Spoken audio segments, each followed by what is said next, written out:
Check, check, check. Sound check. Let's make sure this mic is right.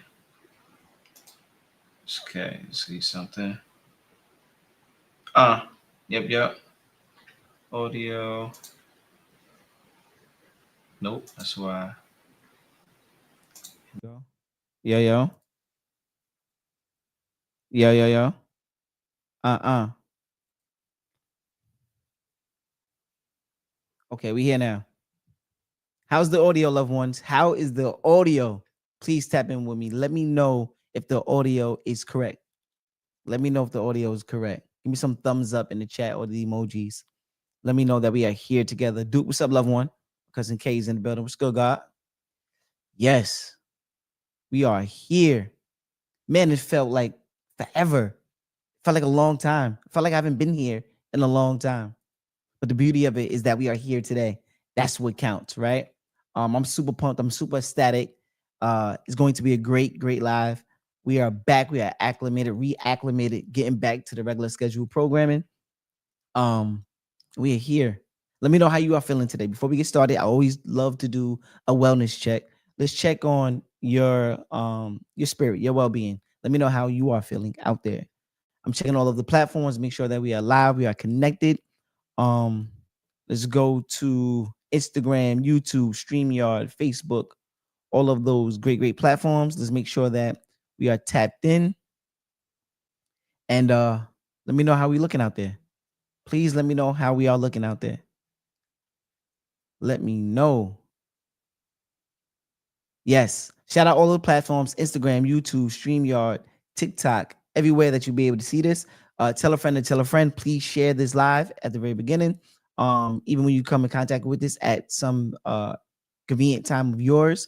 I believe the timing is divine timing. So whenever you come across this page or this content, it was divinely there. They call it the divine appointments, if I'm not mistaken. If I'm not mistaken, I think it's called divine appointments. I want to make sure that we are here showing up in real time, making sure that we can grab the content and be able to push forward with our ideals in our minds and push it to the limits to make sure that we are pumping out the best versions of ourselves. So today, right, the topic, temporarily offline, internally downloading. I think this is the appropriate topic because of a little bit of a maintenance, a little bit of maintenance on personnel, interpersonal maintenance, some new downloads, some personal time, some time to get reacclimated, to really start pushing the agenda forward.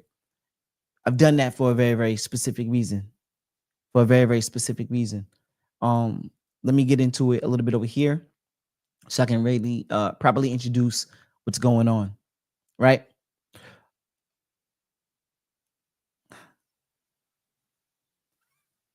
Sometimes the most productive thing that you can do is disappear from what you have been producing.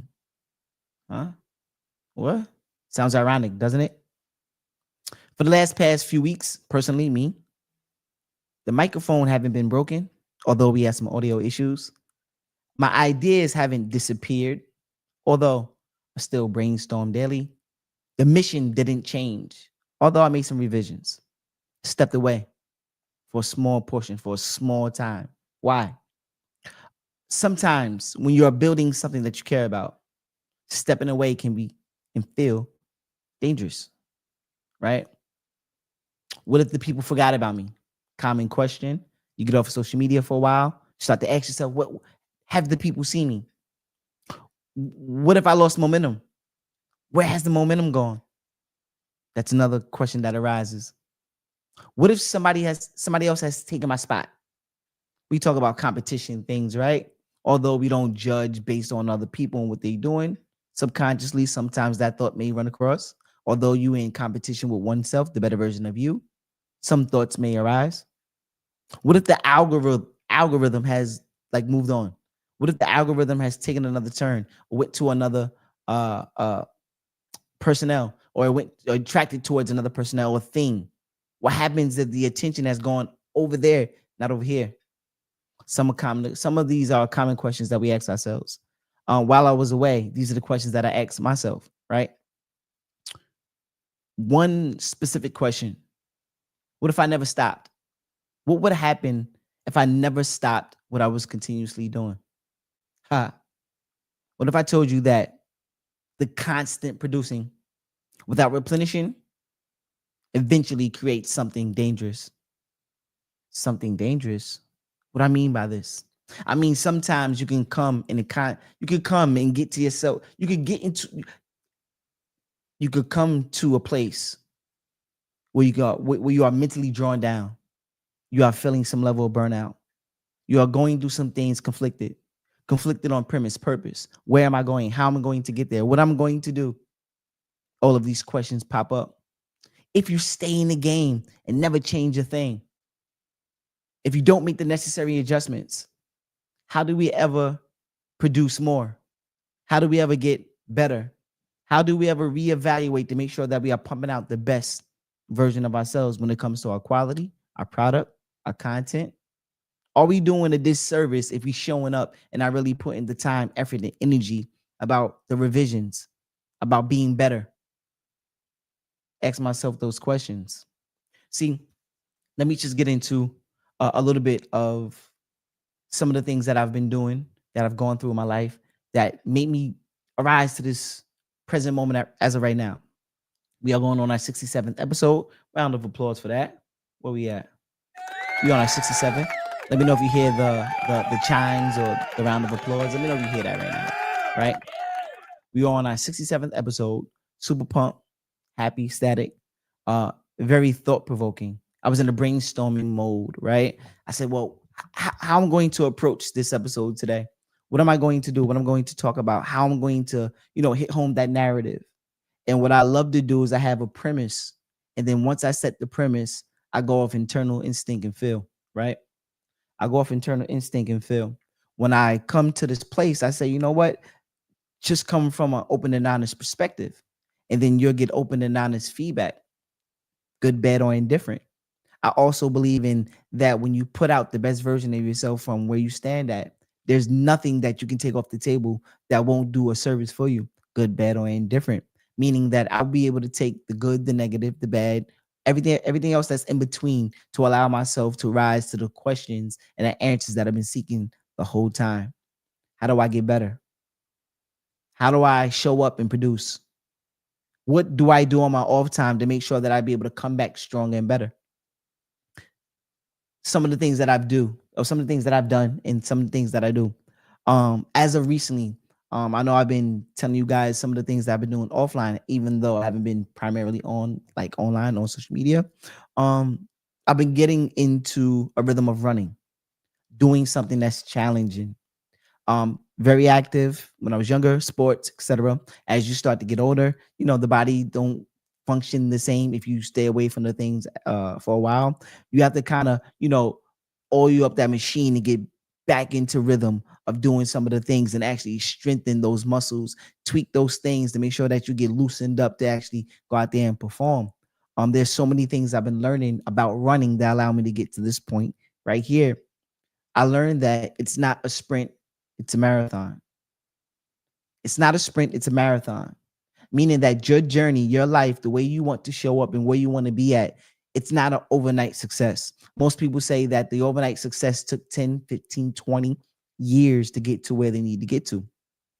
I look at myself in this position right now saying, hey, although I'm out there tackling different things, where do I ideally want to end up? Where do I ideally want to end up? And I say, you know what?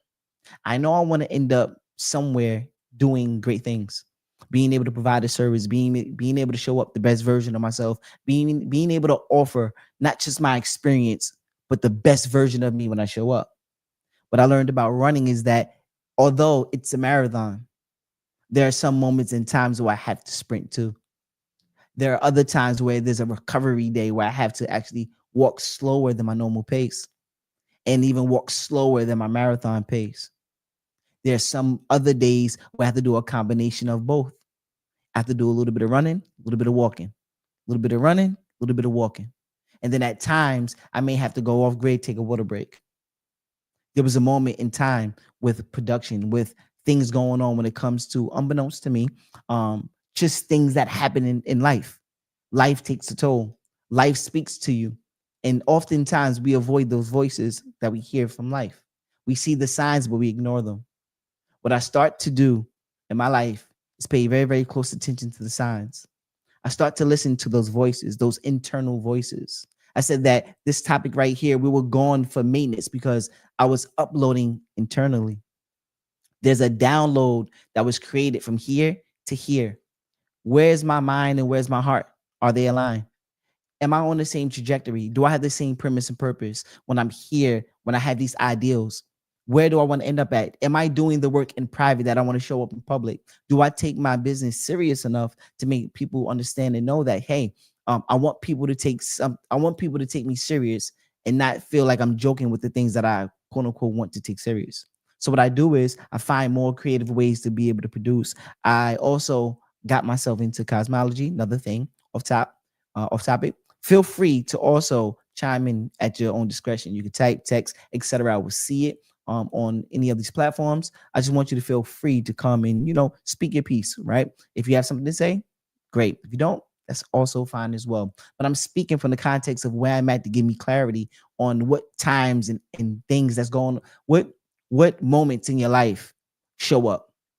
Although everything looks perfect, everything looks from the outside looking and looks great, but there's some other things that needs attention.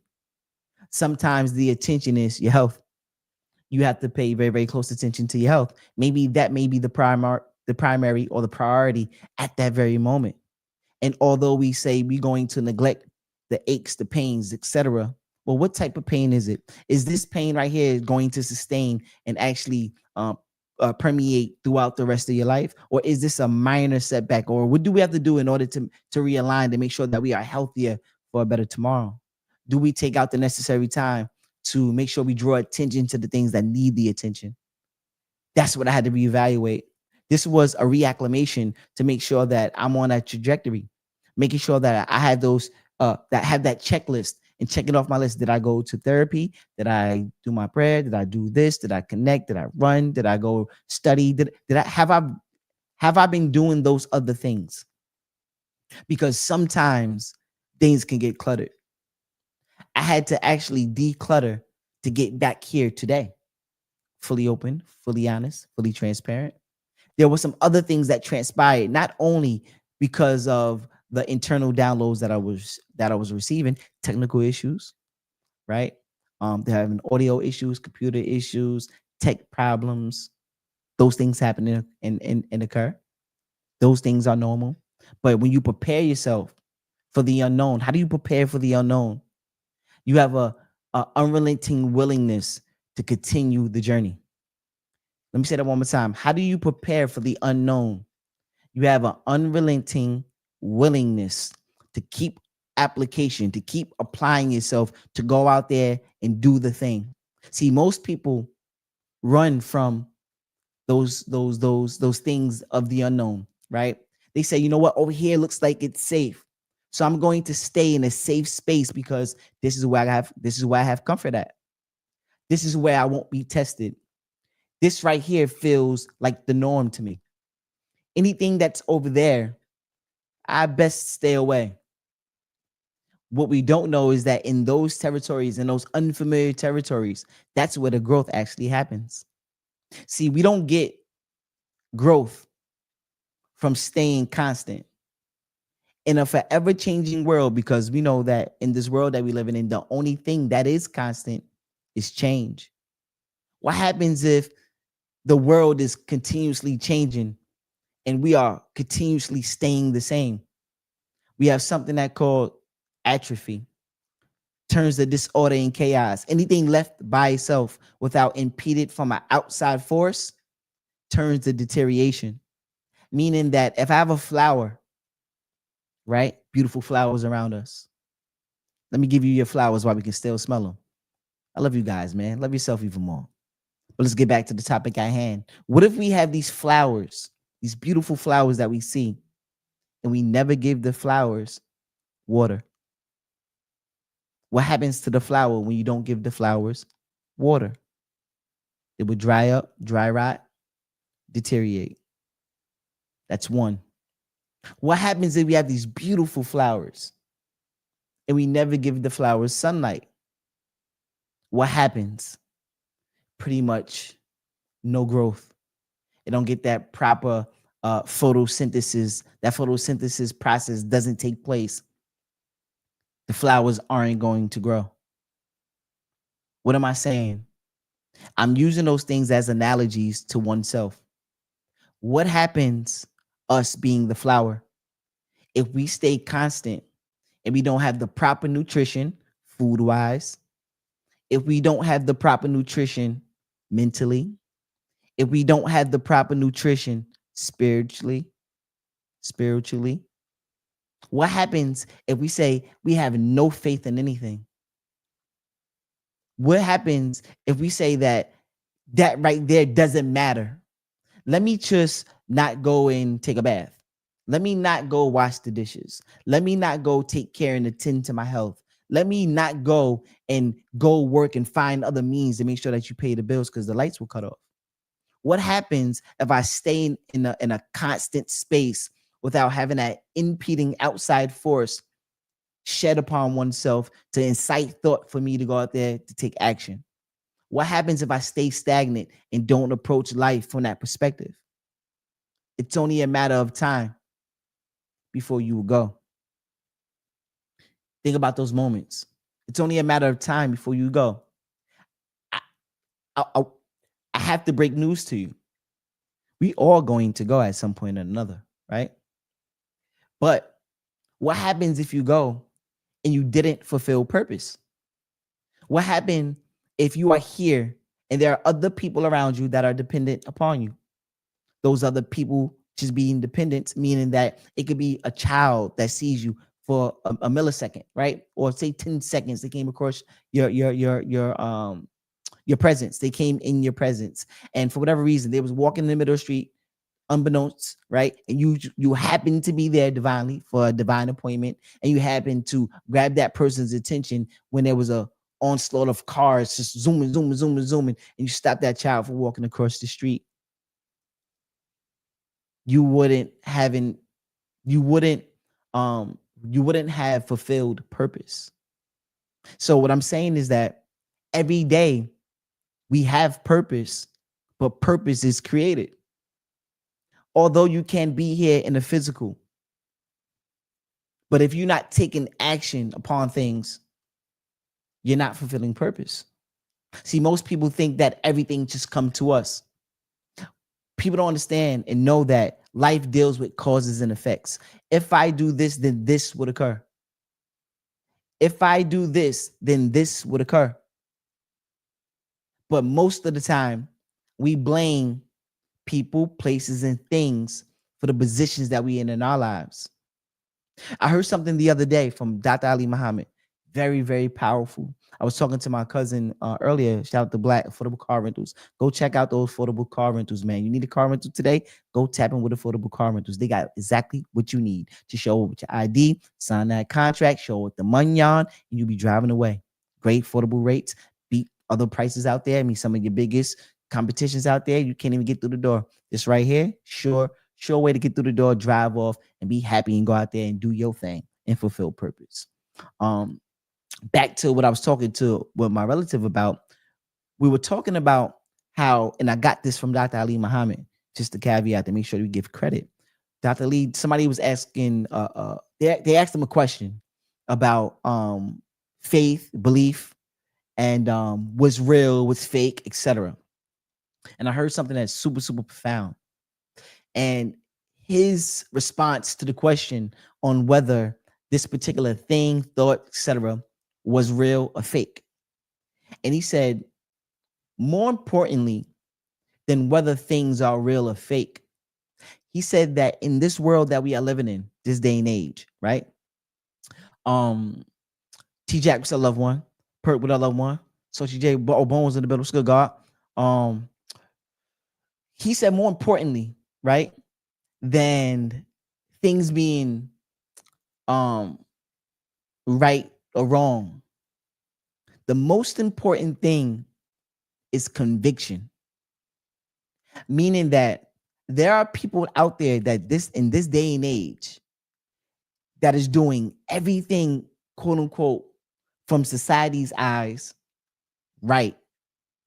And they are reaping the benefits from doing the right thing. There's also people in this world today that are doing the wrong thing and still reaping some benefits from it. We ask ourselves, well, why would you care to do either or? Because you think that the result's going to show up no matter what. We hinted on very earlier, maybe 2 minutes ago, that early, right? Past tense. We talked about conviction. If you believe enough in a particular thing, that's enough convincing. Let me say that one more time. If you believe enough in a thing, a thought, a premise, an idea, a perception, a truth, a lie, that is the most important objective truth that you're going to be presented with, because that's your reality. That's your reality. It no longer, ideally, things can be subjective. Your thought, his thought, my thought, their thought, etc. Everybody has their own thought. But the truth of the matter is your thought trumps all. It's what you believe in. And if you believe enough in the truth, that will be your reality. If you believe enough in the lie, that will still be your reality. So, what judgments do we have at this very moment? What premise do we have at this very moment?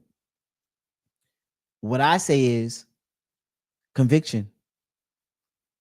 Convince yourself enough that things around you matter to whatever you want to matter and bring into your reality. Convince yourself enough. See, most of the time, we can't find everybody that just hit everything on the dial that has the same ideas and say, you know what, I care about family, right? Some people say, family, I was done wrong by my family. So family is not a big thing on my list. But for you, family could be a primary thing. So what happens if that person says you shouldn't worry about family and you say, I'm a prioritizing family? What happens to your premise and your purpose? We call that a distraction. We call that you being off code. What I'm simply saying is that in this world, there are going to be different things that people prioritize and that may not be your priority. Let me just break it down in another context. There are people in this world that sell products. One person may sell a soda. Another person may sell a hat. Another person may sell this microphone. Another person may sell a keyboard. Another person may sell a pen. Another person may sell an eyeglass case. What I'm saying is that in this world, depending on your attention and your conviction, you bring that thing into reality. Just so happen to be everything that surrounds us was created by someone else's thoughts or ideas. What am I saying? What I'm simply saying is that your focus should be focused on the things that you want to experience in your life. When I heard that from Dr. Ali, it brought so much clarity to things. When I was saying that I'm internally downloading, updating, temporary offline, because I had to get back centered to my premise and purpose. See, Steve Jobs says that there's a signal to noise ratio. Signal meaning focus, right? Certain level of focus, and noise being the distraction. When Kevin O'Leary used to work with him, he said that every day Kevin O'Leary himself had different ideas that he wanted to bring to Steve Jobs about this, about that, and that, this and that, and that, and so many things that he opposed of what Steve Jobs was doing in the moment. He said that his whole duration that he learned and he experienced being around Steve Jobs, he learned that um, Steve Jobs was never wrong because he tried to dispel and disprove um, Steve Jobs' beliefs and thoughts. But Steve Jobs believed more than anybody in his own beliefs and thoughts. And what happened was he ended up convincing the world that he was right because he stuck to his own script. He stuck to his own conviction. He didn't allow other people to sway his focus, which is the distraction signal to noise. That is the noise. The distraction is the noise. So when we learn to cut out the noise and start to focus and zero in on purpose, we all have a purpose of being here because we created that. You can find belief and conviction in things very, very simple that most people take for granted. I was speaking to my mother the other day and I was telling her how my feet were swollen, right? I've ran, I've exhausted myself, tired. I'm like, my feet are exhausted, right? And I was telling her, and I remember just having conversations with my mother about how as you get older and you start to age, the body you need to do different things in order to maintain health. 20 years ago, I disregarded it. Man, I'm always gonna be good. Go out there, play football, swim, box, do everything, run all day, day and night, day and night, day and night. And I took for granted just being able to have no aches and pains. As I start to age, my wrist hurt. I go to therapy for wrist. I got sciatica, my feet swelling, this, that, and have 99 different elements. And I had this conversation with my mother the other day. And when I used to listen to her, a strong woman that worked to take care of family, always on her feet, thriving, always supporting everything and everybody in her family. I'm like, the job that she continuously does, I say to myself, I'm sitting here complaining when I heard some of these other things going on in my household, outside of my household, seeing other people. When I didn't experience it, I didn't have respect for the small, simple things. Now, just being able to have promoted health is a primary thing on my bucket list because if I'm not in a well enough mental shape, physical shape, being able to have some of my faculties to speak, to touch, to feel, to just to have clarity, I will have so much more of a challenge in my life. So what I do is I simplify it. I make everything an appreciative moment.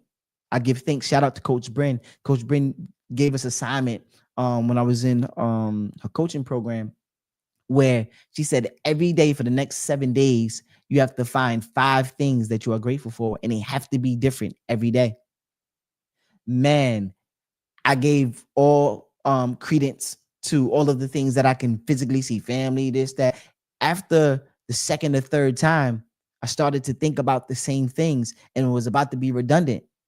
And what happened during that time is that it forced me to get really, really interpersonal and think about some of the other things that's not on surface level that I'm appreciative of and I'm grateful for. It made me think on another deeper spectrum where we see the things that's right in front of our face, but most of the time it's the hidden things that give us the most appreciation in our lives. So it made me start to think about, man, I'm appreciative to be able to have thought. I'm appreciative to have love that's around me. I'm appreciative to be able to get up every day and have the willingness to go out there and want to do and willingness to strive. I'm appreciative to have a temperament where I exude more love and not try to promote hatred. I'm appreciative of doing all. So it made me get really, really introspective and interpersonal with my mind and my thoughts. Along our journeys, we can take everything around us to shape our reality and turn it into experience that's a one of a kind experience.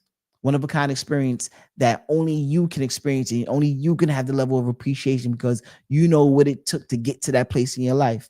Sometimes when you have some level of disdain, or your heart is broken and you dealing with some level of bitterness, or some level of anguish, and you just life has done a number on you, right? And you say, man, I have people and loved ones that was taken away from me. I've gone through the hardships. I've done everything. Just I went through the trenches my whole life, right? And I'm at a point where it's very, very hard for me to find something to attach to where I can give love and appreciation towards. When you start to get really, really interpersonal and showing that gratitude towards whatever it is that you can attach yourself to, when that moment arises and you say, man, I'm appreciative for this, your life changes because you overcame something that most people have a very, very difficult time of achieving. And that's getting real, real familiar with oneself, getting out your own way, forgiving yourself, giving yourself permission to say, you know what, that's okay. That's okay. I'm okay. We're going to be okay. We're going to make it through to the next thing. And how we getting there is by me showing up today and exuding from a pure place of honesty, of truth, of transparency, forgiveness, permission. Giving ourselves the permission to say, you know what, it's okay. We all go through things, but we here now, and we're going to make a better transition going into the next phases. Today was all about being able to highlight that, because I think it's important for us to make sure that regardless of what steps you take forward, regardless of what steps you take backwards, what things may be thrown in your way, left, right, or indifferent, these things are placed for your benefit. Most of us draw attention to it and say, this right here is the direct thing that's going to stop me from getting where I need to get to. So now we have a crutch, we have a handicap. We could blame other people and places and things for the lack thereof of us positioning ourselves to be better people. We do that. When you find it in oneself to say, you know what, I'm no longer going to blame the people, the system, the man, the girl, the him, the her, the that, the job, the money. I'm not going to allow the materialistic or the outside things define who I am. Because in private, I'm building me up. In public, I'm willing to face my fears. I'm willing to challenge oneself and not stay stagnant, because we know the only thing in the world is only thing that's constant in the world is change. So I'm willing to change. I'm willing to get off the bravado. I'm willing to say, hey, yo, you know what? Let me let down the guard and stop being so egotistical and allow in some of the things that's going to ideally help benefit me. You know, one thing I'm learning in the world of cartomancy, right? In the 52 card deck, every card in that deck has purpose. Every card in that deck has purpose.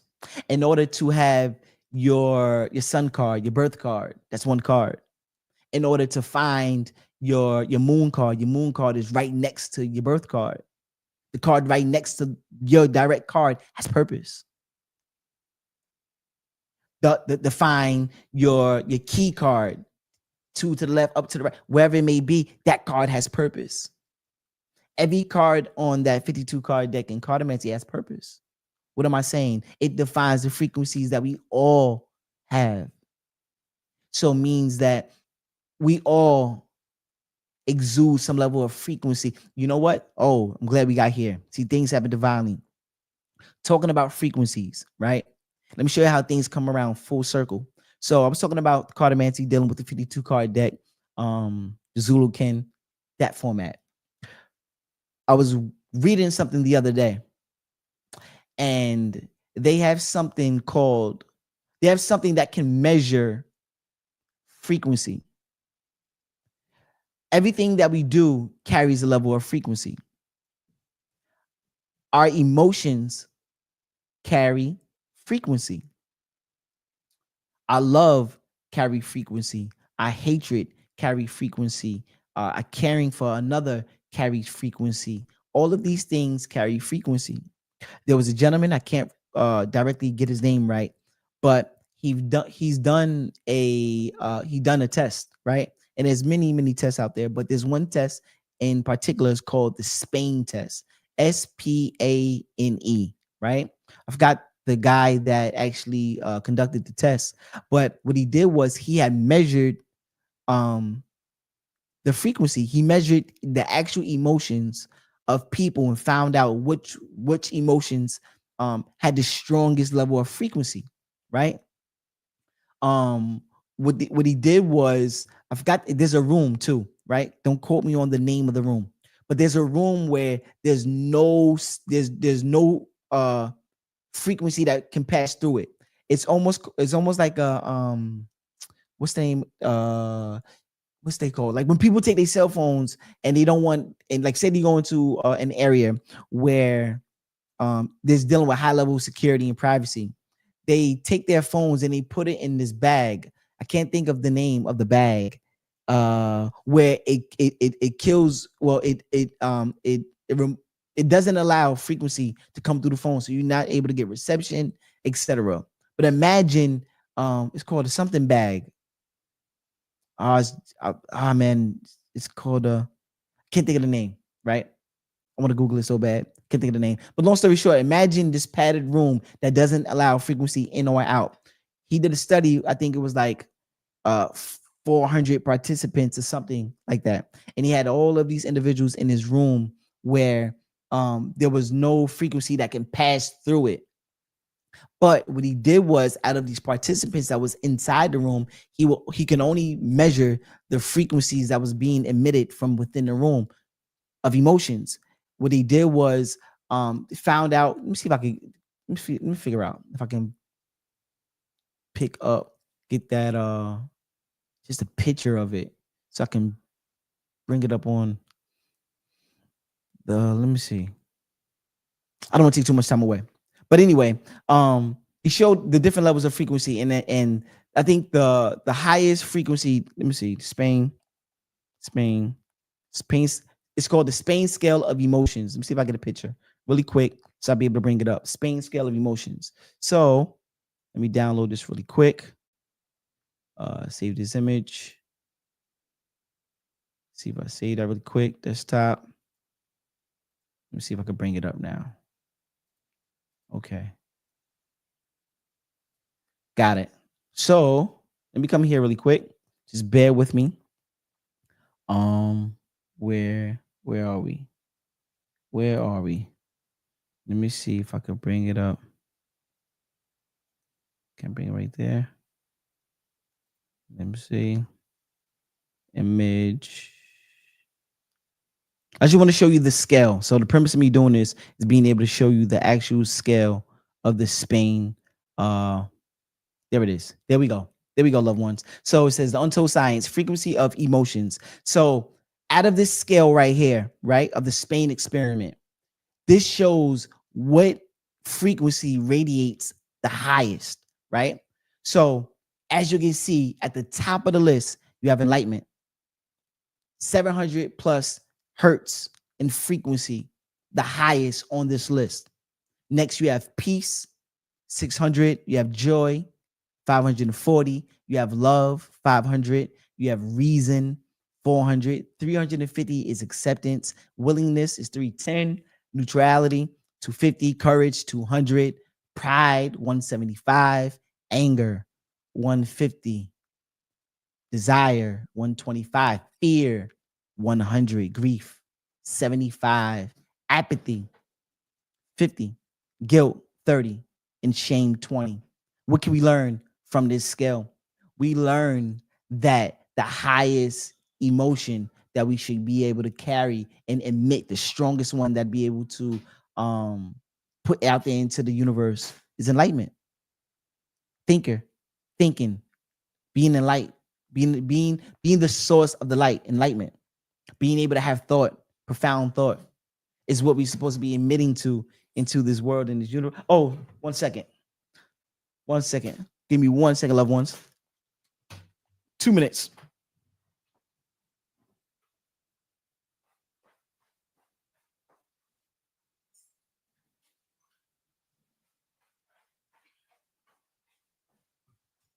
Back like I never left, loved ones.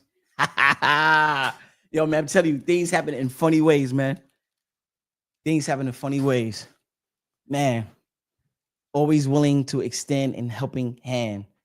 Oh, there we go. Powerful. So I'm glad I was able to put that up there just to give us some level of understanding on some of these experiments.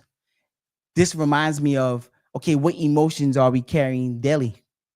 We know which ones that are the most impactful. We can see from this list right here. So when we're walking around with shame and guilt, we allowing this low frequency to burden and actually take over our whole lives and our motives. And it's such a low frequency on the scale of the Spain scale of emotions that we allowing that to dictate how we run and govern our lives. I think that understanding and seeing it from that perspective, allow us to have more trust in being able to say, you know what, let me be a free thinker. Let me approach life from an optimistic, from a peaceful, from a joy, from a love, to have reason, from an acceptance perspective. Let me work on this tipping scale from the cup being half full versus empty, being an optimistic person. When you start to get into pessimistic ideals, you're looking at dealing with pride, dealing with anger, dealing with desire, fear, grief. You start to deal on that low totem pole of emitting that frequency. And I want us to get into a place and space to be better suited when it comes to creating purpose and being able to shed light in places and spaces that allow us to grow. You know, sometimes, right? We dealing with. Let me go to some of my notes, right? Let's take this. Let's go right here.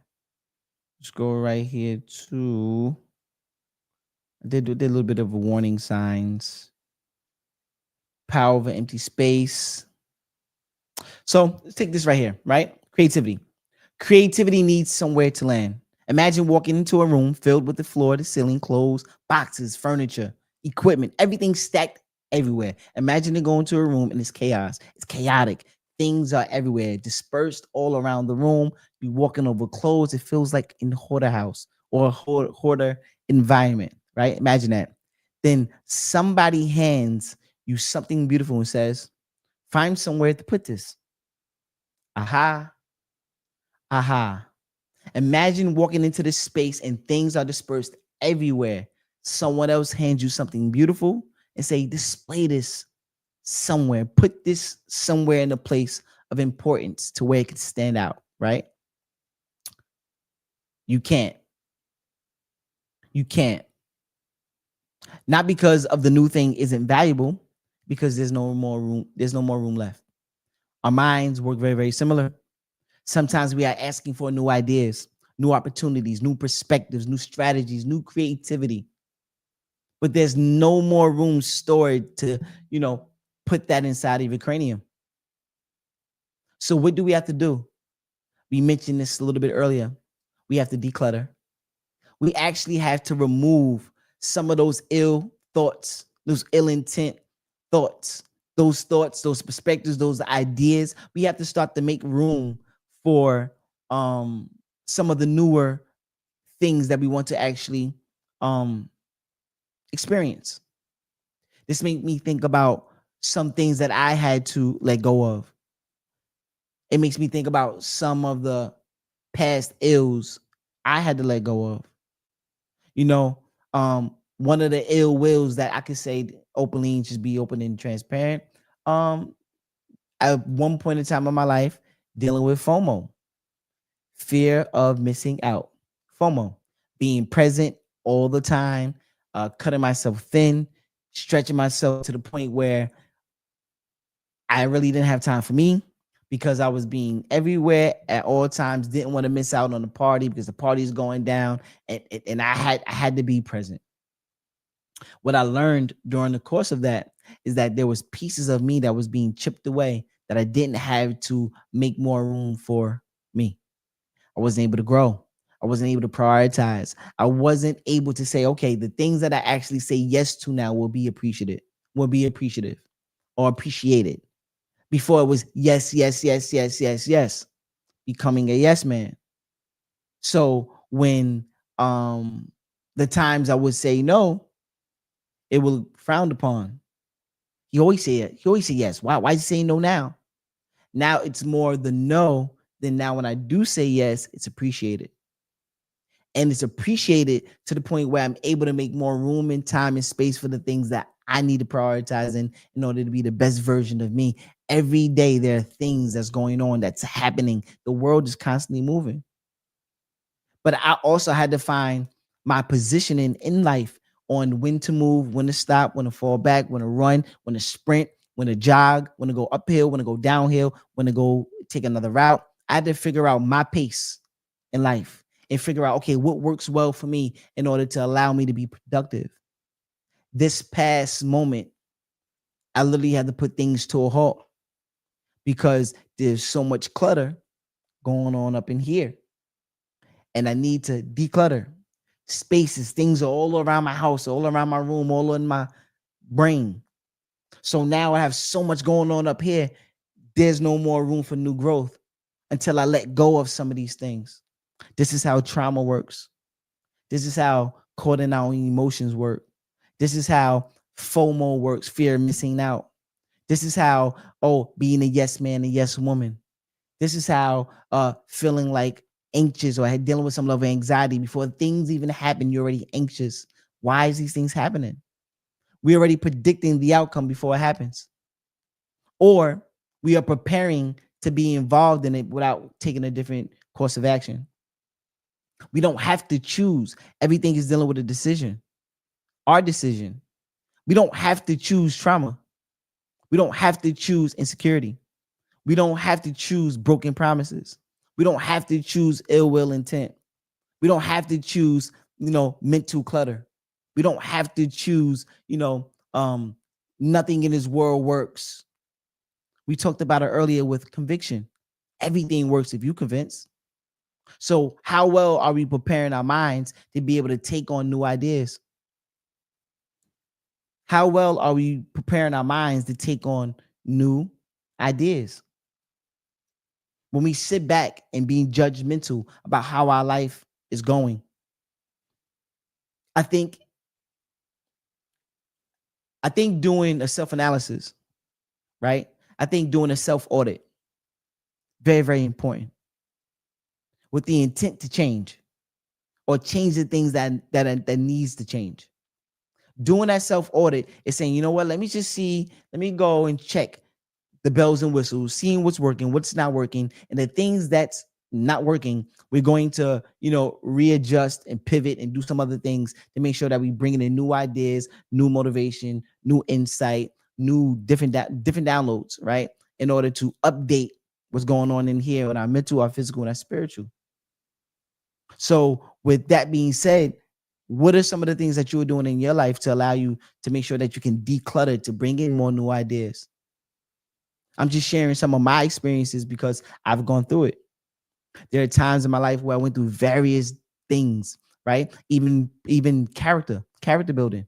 Hey, my perception or what I think the world thinks of me, I try to live up to what I thought the world thought of me. Let me say that one more time because it sounds like kind of confusing. I tried to live up what I thought the world thought of me. And I experienced a lot of confusion. I felt like I wasn't being authentically me. I felt like something is missing in my life. I felt like if I stayed on that hamster wheel, my growth would be stagnated because I was like going nowhere fast. The day that I realized that, hey, I need to do these self audits more often. I need to check in with me more often. I need to create those trusted advisors, like my brother Floody Jules said. I need to create that space and environment of trusted advisors, the people that I deem or I value their opinion. Let them in and be able to congregate at the table, and we could just brainstorm, and everybody come there with with their insights, and we'll be able to evaluate. Say, hey, you know what? Eh, Am I being am I living up to my fullest potential? Am I doing things with the right intent, or am I pushing the needle forward in order to be a more productive and more a person that's in purpose? Am I doing these things every day? I have personnel that I come in contact with, and I ask for their take. There's certain things that allow oneself to navigate through, because I'm a firm believer of experiencing things. I know that life is not just dealing with karma. People say karma, but we're dealing with cause and effect. Literally, that's what it is. Karmatic energy is really cause and effect. So I understand that if I do this, then this will yield a certain level of return. So instead of relying on, hey, I'm a good person at heart, think good is going to come to me. I don't wait around to let that be the deciding factor on my fate. I say, you know what? Hey, although I would love to be a good person continuously and exercise that daily, I also know that there's work that I have to do in being an actionary person, because we deal with cause and effect in this world. That's what governs this world, causes and effects. So what I'm going to do, I'm not going to sit around and just wait and say, you know what, because of the stars is just aligning, everything's going to fall in my lap.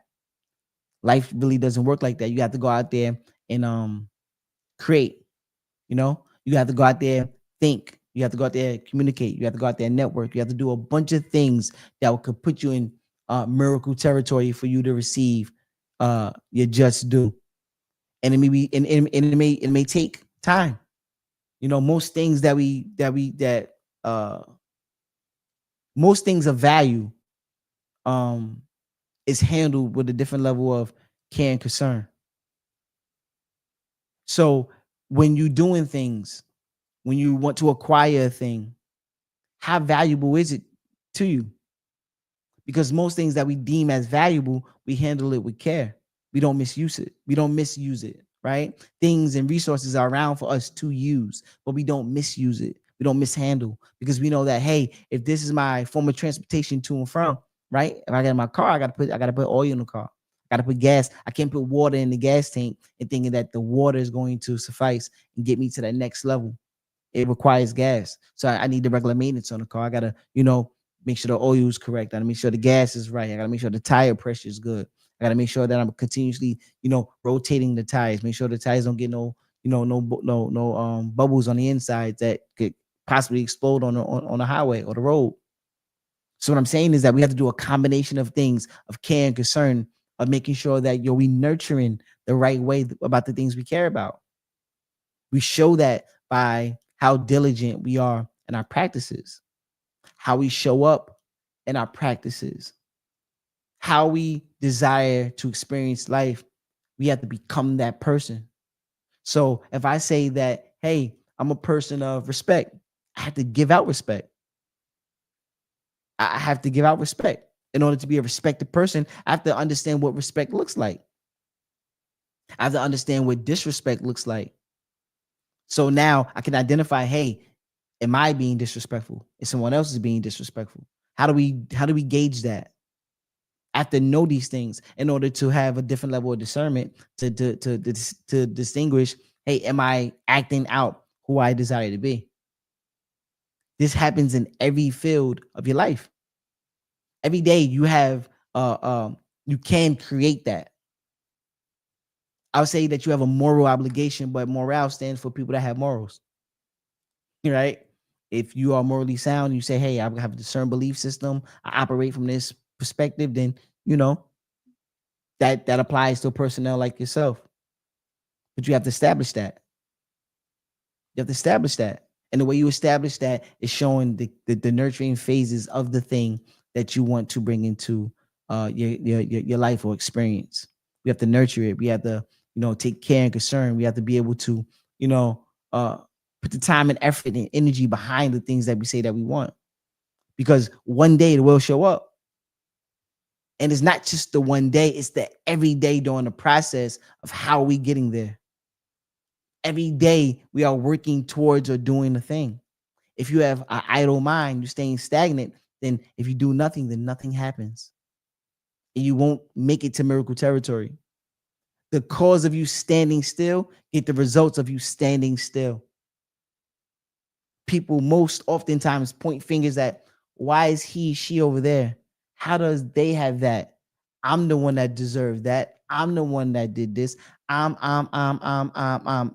being self-cynical, self-centered, right? We saying it's all about me, it's all about me, right? But we want to critique without application. How am I going to point fingers at everyone that's doing the work and I'm sitting back pointing fingers at them and I don't have what they have or acquire or become the person that I desire to be because my all of my focus and attention is on what they doing instead of focusing on what I need to do. Everybody has different levels of skill sets and traits and different learning capacities and abilities. Sometimes, most oftentimes, you don't see some of the most successful people in life are the smartest people because they know how to delegate and surround themselves around the smartest people in their field of expertise. They're not the smartest one in the room in this to say that they are skilled in every single thing. No, they know their strengths and know how to delegate the rest of the work to the other people that surround them that can actually exceed what they're able to do on their own merit. So what I'm saying is that in life, I may not have this skill set to do one particular thing, but I know someone else that can. I know someone else that can. Javon, what's up, bro? So even we don't see the battles and hurdles they had to face to get. Let me put this up on the screen, love one. We showed it to the people, right? My brother Javon, right? He says, or even we don't see the battles and hurdles they had to face to get to that position. So true, loved one. So true, Brody. Most people don't know what that person had to go through in order to be there. See, some people see people say, "Yo, man, that person right there is a really rooted in their belief system." You know why? Sometimes, majority of the time, because they lacked the faith in the very beginning. They didn't believe, and since they didn't believe so strongly, when they finally started to believe and it turned out to be true in their conviction, you can't tell them what the have not looked like. You can't tell them from the other side of the fence what that looks like. They've been on both sides. And then now they're able to have different levels of discernment and say, you know what? Oh, I'm making a wiser decision right now because since I was on the negative, I know what the positive looked like. See, I straddled the fence on the negative before. So I know what the negative got me. I suffer consequences for the negative. Now, this day and age, I know what the positive get me. What I know is that my positive will always outweigh that negative place that I was in, or being around, or seeing, or witnessing. I'd rather it put out that frequency of enlightenment, of joy, of peace, of harmony. I'd rather emit and put that energy into the frequency more often than worrying about the grief, about the what is the other things they had on? They had grief. They had not despair, but they had still like it. But where my little segment at? Put this over here. Of fear, grief, apathy, guilt, shame, all of those things, right? So we putting this energy out there into the universe, and we expecting positive returns from it. Highly doubt it. Cause and effect. What energy are you putting out there? We often say karmatic, but cause and effect. Cause and effect. Most people don't know the battles that other person have gone through. I was saying that scale you was just showing, it's either you're closer to the frequency of God or the frequency of the devil. Ooh, loved one. Oh yeah, we going there. Oh yeah, we going there. Peep gang. The scale that we just had up. Let me see if I can put up both. Let me see if I can put up both. Yeah, we got both up, right? So we talking about the scale right here. My brother Javon, he says that I was saying that scale you were showing. It's either you're closer to the frequency of God or the frequency of the devil. But I need some good. I need the chimes on that one. I need the chimes on that. Yeah, yeah. One more time for that one. Age of Enlightenment. Age of Enlightenment. Now we really going somewhere. Now we really going somewhere. Are you closer to God or are you closer to the devil? Are we closer to God or are you closer to the devil? What work are you doing? Are you doing God's work? Are you exercising your God-given talent? Or are you focusing on the devil work? We're focused on what the what I want to say, the the bottom half, the low frequency, the low vibration. Are you focusing on those type of tasks or duties, or is that where your premise is geared towards? Is that where your purpose is geared around? That's so powerful, loved one. You're making me think right now. You making me think in the context of oneself. Am I doing God's work or the devil work? And I know that my heart and my intentions is leading from the perspective of me wanting to do good. So if I'm following the path and my results, whether they showing or they not showing, if I'm showing up and I'm leading with more of the frequency of God-like energy and frequency of enlightenment, peace, joy, love, reason, acceptance, willingness, if I'm putting that energy out, I know I'm walking closer to God. I know I'm walking closer to God when I'm dealing with the fear, dealing with grief, dealing with apathy, dealing with shame, doing the devil's work. That's low vibrational things. That's what they want me attached to. That's what they want us attached to. Being in a delusional state where we're focused on the wrong things. We caught up in the hype. We caught up in some, nefarious things that will lead us down the road of broken promises,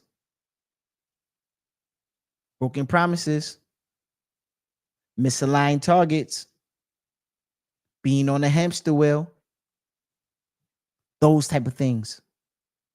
Those type of things. I don't want to show up like that. So every day I have a moral obligation to exercise those skill sets. How do I get there? Do I know what enlightenment looks like? Do I know how to sit down and share and brainstorm and have positive thoughts coming in and going out? Do I know what positivity look like? Do I know what smiles look like? Can I get around a circle and create an ecosystem or a community around other people that have that same level of expression or emotion? Can I identify what that looks like? My brother Javon knows. He already talking like it. You know why? It's a personal relationship. He know who God is. He know he got a relationship with him. Him, her, deity, thought. Talk to me. Oh, I think you said something. It's good. Yeah. So it's a combination of things that will allow us to get to that place in our lives to be able to identify, self-identify, being able to do those self-audits, looking oneself in the mirror, being open, honest, transparent.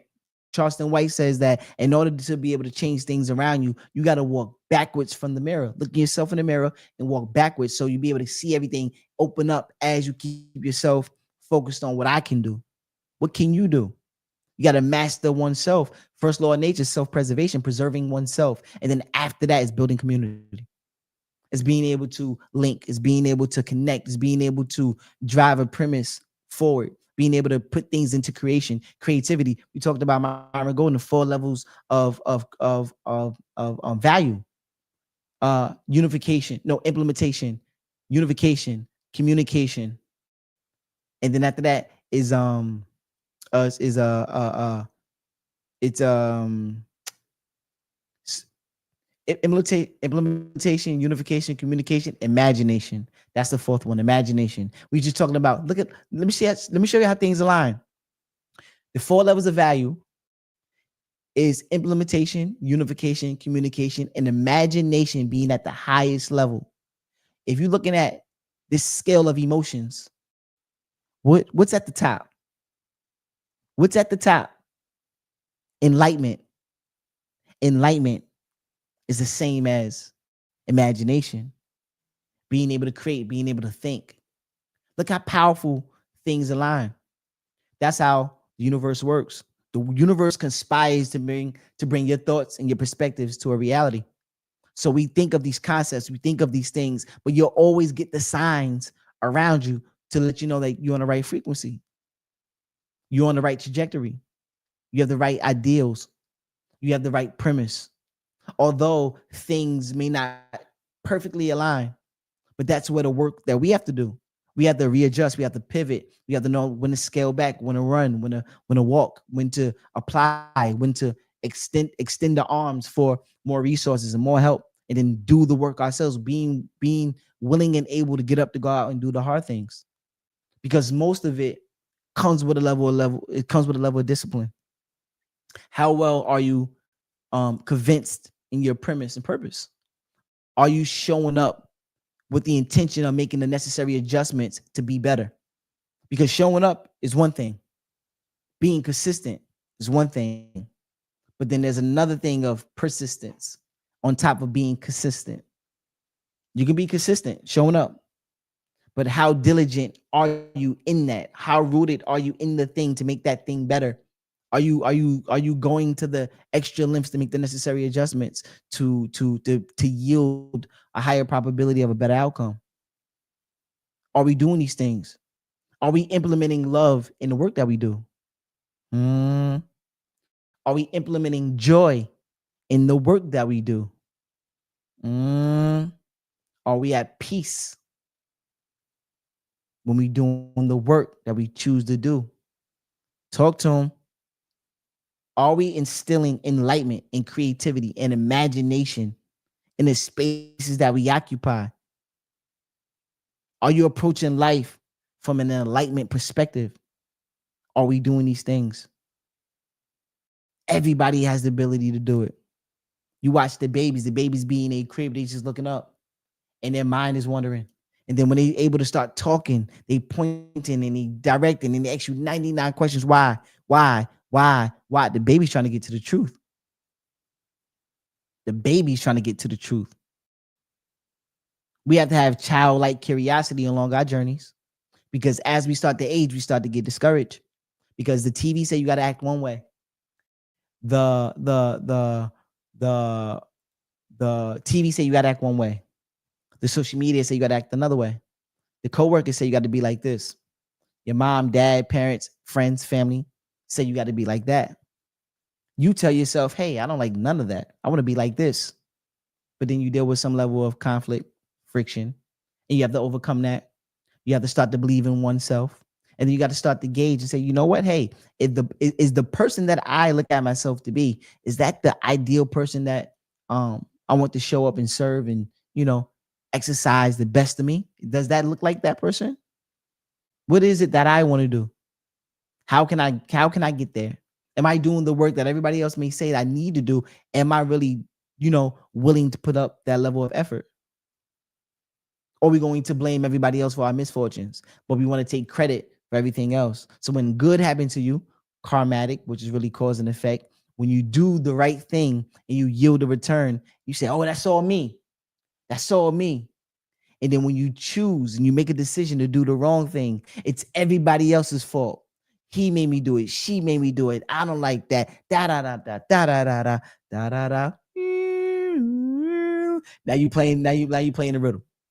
Now you playing the riddle. And these are the things that we got to be able to have levels of responsibility, being able to respond with ability. This is where we start to say, I have ownership, I have autonomy. I'm the person that's going to be responsible for what I do and what I don't do. Give yourself that power back. Because as long as we keep giving the power to the other things, there will always be a disconnect. there will always be a disconnect. The more and more you put power into the other things, not understanding, not knowing that all that strength and all that power come from you. That comes from you. You're connected to the celestial realm. You're connected in spaces that you can't even see beyond your comprehension. You're connected. But we first have to start believing in oneself. Believe in the small G first. My brother Javon talking about the G, getting closer to God. How about that God in you? Because we connected. How about we connect on the little G? How about we start trusting the little G? How about we start believing in the little G and saying, you know what? Hey, I'm gonna keep the onus on me. I'm gonna do the necessary things to change for a better tomorrow. How about we focus on that? And then once we start being convinced in that motion, in that area, then now we can say, you know what? I got power and strength in some of the things that that's unknown. That I now can have that level of imagination and enlightenment and thinking beyond the wonders. Now I'm saying, you know what, man, those people made a plane fly frontwards. I think I could make the plane fly backwards. I seen a lady wing gliding. The lady had to be almost like 90 years old, if I'm not mistaken. She was attached. So she done this. She said she done this back in the 60s or 70s, something like that, right? And wing gliding sounds wild, right? To me, it sounds wild. To her, it doesn't. It sounds like entertainment and enjoyment and peace and love. That's what it sounds like to this lady. But what she had done was get on a plane, not inside the plane, outside of the plane, strapped to the one of the wings and flying in the plane from the outside. She had done this in her life back in the 60s, 70s, or something like that. And she says she had reached her 90th birthday, and she's in her 90s. And she said, one of my dearest things that I want to experience again is wing flying, wing gliding, if I'm not mistaken. So what they did was strapped her to one of the wings, and she experienced flying on the plane, outside of the plane, on the wing, in midair. Now that lady's living her life. That lady's living her life. Brother Javon says, as you move up this scale, that's how you start to know oneself. Absolutely, loved one. That's how you start to know oneself. Let me read that one more time. As you move up this scale, that's how you start to know oneself. Big Fendi, loved one. That's a fact. Brother Javon says, and that's how God start to move within your life. All it takes is just faith as small as a mustard seed. Have the faith of a mustard seed. Powerful, bro. Powerful, powerful, powerful. Where does your faith lie at? Who has faith? Do you have faith? Do you have faith? Sometimes the faith in us can be so strong, unbeknownst to us. Sometimes we go to bed at night and it's not even a thought that we're gonna wake up. We just act and know that, hey, I'm planning for tomorrow. Sometimes our faith is so strong that we say, hey, I'm gonna catch up with you tomorrow. I'm gonna see you tomorrow. That's how strong our faith is on certain levels. And then when you start to talk about your abilities and your skill sets, then that faith turns to, I really don't know. Now is an indecisive decision now. Now is a decision that you can't even think of, like the possibilities, the scale is I'm on a lower spectrum with this one, emitting low frequency. I'm moving away from God, more down there where the other being is at. We have to have the faith of a mustard seed. We got to be convinced enough. We have to have conviction. We got to say, you know what, no matter what, I'm going to exercise my right to be great. I'm going to exercise my right to be great. I have faith. See, everything that you experience right now, good, bad, or indifferent, what it is shaping and molding you to become the person that you desire to be. See, when you're going through tough turmoil things, tumultuous things that challenge you, those things are some of the best experiences. We write those off as the worst because the experience feels like I don't never want to experience that again. But you have something that most people don't have in the area of your despair and your pain and your hurt and your trauma. You have something that most people don't have. You have the ability to make it out and share your experience. And what you do is when you make it out and share your experience, you give faith to the next person that's going through it. Mm, when you going through things in your life and you found a way to get out. And even if you're still dealing with some of the, the tough things in your life, still dealing with it. But every day you have the willpower to get up and still push forward and still be able to manage. You have something very, very special that will allow another person to get through another day of their lives. Even if they're contemplating taking their own. You still give them the faith to say, you know what? Oh, today is a rough day, but I made it through. Today a rough day. I listened to what such and such said. I listened with Javon said. I listened with Liz. I listened with Johnny said. I listened with such and such said. Now that right there is you have now you synchronize with other people, personnel stories, and a way of living and a belief system and faith that things are going to work out for a better and greater good. Now you're synchronized. You're in sync with a promising faith that you're going to be better because there are examples that are around you that are convincing, that's saying, you know what, hey, I've made it out. I'm going through it and I'm still making it out. Still doing what I need to do daily and necessary to make sure that I'm looking forward for a better tomorrow.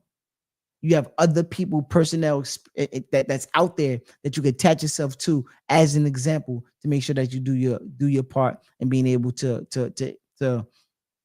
create purpose. Create purpose.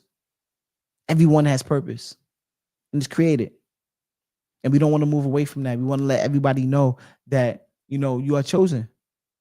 You are chosen to come into this world alone, to make it through those other steps just from that conception. Is really an immaculate conception, being conceived into this world that we in right now. It's not easy on a scientific level. It's not easy. Not easy making it through that, the sperm making it through the egg, and it's literally like a war going on. And to make it through that process out of thousands of other, cells trying to, keep you out. You made it through. Miracle in itself. So that right there shows that you're divine, in that essence. So you already made it through the toughest challenges, just getting here. Now, the easier part should be you navigating through and saying, you know what, hey, I'm gonna make this experience the best possible, and I'm going to create and leave a legacy not only for me, but the people that you love, the people that you may come in contact with, the people that you want to allow them to get to another level in their lives. Because we know that in life, the greatest gift is being able to share it and pass it forward. The greatest gifts that you acquire is meant to be able to pass forward. Because if everything lives and ends with you, then there's no more room for progression. Life is dealing with ebbs and flows. Go out, come in. Go out, come in. Up, down, left, right, duality, balance. So if everything's just staying in one space, in one spot, you call that a bottleneck. If everything is staying in one space, one spot, we deal with a bottleneck. The devil attack purpose. Big Fendi, loved one. The devil attack purpose. The devil attacking purpose. How do we combat that? How do we combat unwarranted energies wanting to zap? How do we remove us being a host for negativity? How do we remove that? Us from being a host of negativity. We get around enlightenment. The highest. We get around enlightenment. Inspiration, being around people, personnel, things to inspire, to promote the best of you, the challenges that you may need to go through in order to make the best out, to bring the best out of you. because everybody's timeline is different. We also know that time is interchangeable. Time is not linear. People think that, hey, today and then tomorrow is just a day later, and the day after that is a day later. We understand that we can rewrite the past and the present and the future by what we do in the moment. So right now, the choice for me to make a promising future is deciding today that I want number positivity be around. Great energy. Iron sharpen iron. Big Fendi. Iron sharpens iron. That's how we promote a better tomorrow. And then how I changed how I thought about the past. I dealt with unwarranted energies. I dealt with trauma. I dealt with heartbreak. I dealt with pain. I dealt with mischievousness. I dealt with promiscuity. I dealt with lies. I dealt with deceit. I dealt with, you know, um some level of apathy, deal with shame, deal with guilt, deal with all of those things that you may see that's right in front of your frontal lobe. You say, man, I've been through it all. I've been through it all. I trusted you. I dealt with everything, pain, everything. How do we change that? How do we change that? By being around more joy, more peace, more enlightenment, building community, loving oneself, doing self audits, checking in with you, building you up, promoting healthy lifestyles, mentally, physically, spiritually, being connected, attaching ourselves to things that's going to promote a better tomorrow. From the outside looking in, from the things that we see, say, you know what? Let me build this from within, outwardly, but then the things that's already in creation. Let's attach to the already created things that are great. And all the while, I'm still building me up within. But the great things that I see outside of me, let me attach myself to that. Where peace at? Okay, over here they promoting love. Over here they promoting hatred. I'm going over here to the love side. While I'm building myself up internally, outwardly, I'm attaching myself to love and not to hate. Although we know we deal with duality, but ideally, how do we warn off those bad energies and not be a host? We attach ourselves to the great things on the outside that we can recognize. Sometimes we may need to build that trusted advisors, so our camp and our people that love us say, you know what, over there, that's where we need to be at. I heard that when I was a child. Mom, yo, listen, those cast of individuals, you, you ain't the sharpest in the tool shed either, because you do a lot of things, my boy. But if you ain't the sharpest tool in the shed, and they ain't the sharpest tool in the shed, y'all walking around with some dull tools. Y'all need to get around sharper tools, like my brother Javon said. Iron sharpens iron. So when I was doing knuckleheaded stuff, hey, I got knuckleheaded results. Put the onus on me. So if I want to do better, be more, do more, have more. Be around the things that I want to attach myself to and become. Day by day, 1% better. 1% better. The James, was it James Clear? Was James Clear? That said being 1% better. No, James Clear. That was it? Was it James Clear? Yeah, I think it was James Clear. James Clear is talking about being 1% better every day. I have my moderator in the building. What's up to my moderator? Let's go, Lizzie. Woo! Word up. Yeah, being 1% better for James Clear. How to be 1% better daily. I think it's just to I don't want to send out the wrong info, but I think it was James Clear. He wrote the power. He wrote Atomic Habits. Do you see the 1% better? No, it was in the book.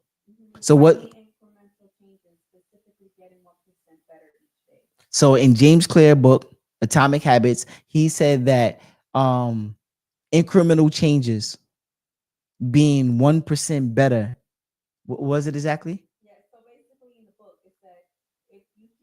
If you can get 1% better each day for 1 year,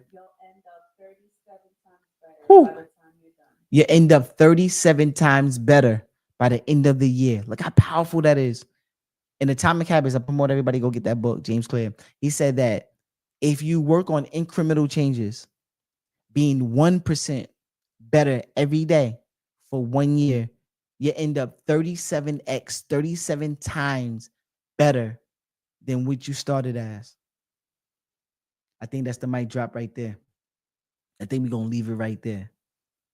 Being 1% better in one being 1% better daily in 1 year will leave you 37 times, 37x overall better by the end of that year. Couldn't be better than that, man. Couldn't be better than that. Man, loved ones. I just want to tell you guys, man, I'm super, super appreciative. Um, happy, thankful, grateful that you guys are here with me sharing experience. I can't wait to see what the future brings by us doing the daily work, being 1% better, seeing what the year will bring, working on those small incremental things. I know that we all have greatness within us, and we can exude that. We can actually experience that. We can promote that. You know, we can continuously talk high of oneself, not low. Promote positivity. When people throw the negative against your positive, that's the devil trying to go to work and take you off, take you away from your premise and purpose. So what we want to do is we want to focus on, the people, places, and things that's promoting a healthier lifestyle, a healthier way, a better way, the way that you want to get there. Because ideally, both can be right.